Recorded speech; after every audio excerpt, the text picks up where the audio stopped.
తమిళనాడులో first weekend top గ్లాసెస్గా Baahubali RRR ఉండగా ఇప్పుడు ఆ రికార్డును పుష్ప సొంతం చేసుకుంది. తమిళ హీరో కాని ఓ చిత్రం అక్కడ 3 రోజుల పాటు వరుసగా డబుల్ డిజిట్ వసూలు చేయడం ఇదే తొలిసారి. బాలీవుడ్లో ఒక్క రోజులో 50 కోట్లు వసూలు చేయడమే కష్టం. కానీ అల్లు అర్జున్ పుష్ప 2 ఏకంగా 84 కోట్లు నెట్ వసూలు చేసింది. షారుఖ్ ఖాన్ సినిమా అయిన జవాన్ హిందీలో 300 కోట్ల వసూలకు 6 రోజులు పట్టగా పుష్ప 2 కేవలం 5 రోజుల్లోనే ఆ రికార్డును సాధించింది. KGF సినిమా 800 కోట్లు వసూలు చేయడానికి 11 రోజులు పడితే పుష్ప 2 కేవలం 4 రోజుల్లోనే ఆ వసూలను చేసి చూపించింది. RRR, కల్కి, సలార్ వంటి చిత్రాలు హిందీ లైఫ్ టైం కలెక్షన్ను పుష్ప 2 కేవలం ఒక్క వీకెండ్లోనే చేసి చూపించింది. నాన్ హాలిడే, నాన్ ఫెస్టివల్ వీకెండ్లో ఇంత భారీ మొత్తంలో వసూలు చేసిన చిత్రం పుష్ప 2 మాత్రమే.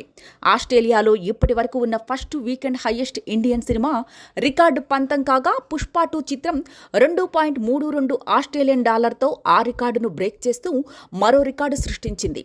న్యూజిలాండ్లో సౌత్ ఇండియన్ సినిమా ఇంతవరకు ఎప్పుడూ కలెక్ట్ అయినంత వీకెండ్ కలెక్షన్ను పుష్ప 2 కలెక్ట్ చేసింది. కర్ణాటకలో 50 కోట్ల మార్కును, అలాగే గుజరాత్లో హైయెస్ట్ సింగిల్ డే రికార్డును సాధించింది. గత 4 రోజులుగా రోజుకి 100 కోట్ల మార్కు కాకుండా హాఫ్ డేకి 100 కోట్లు వసూలు చేస్తూ ఆ 4 రోజుల్లో 1000 కోట్లు వసూలు చేసింది. అంటే రోజుకి సుమారు 250 కోట్లు వసూలు చేసింది.